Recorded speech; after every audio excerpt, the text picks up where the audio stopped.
Hi అండి. నిన్నటి రోజున మన దేశ రాజధాని న్యూఢిల్లీలో సాయంత్రం దాదాపు 7 గంటలకు ఒక హృదయ విదారకరమైన సంఘటన జరిగింది. ఎర్రకోట దగ్గర ఒక కారులో బాంబ్ బ్లాస్ట్ అయ్యి దాదాపు కొంతమంది చనిపోయారు. ఇంకొంతమంది గాయాల పాలయ్యారు. నిజంగా ఇది చాలా జీర్ణించుకోలేని విషయం.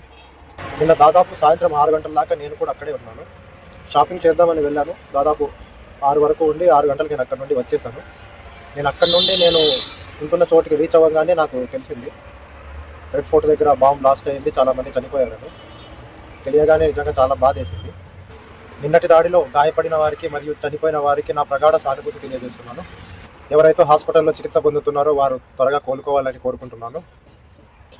మీరు కూడా మీ దగ్గరలో ఎవరైనా వ్యక్తి లేదా వాహనం పైన మీకు సస్పెక్టెడ్గా అనిపిస్తే దగ్గరలో ఉన్న పోలీసులకి తప్పకుండా ఇన్ఫామ్ చేయండి. మీరు సేఫ్గా ఉండండి. మీ చుట్టూ ఉన్న వారిని కూడా సేఫ్గా ఉంచండి. జై హింద్.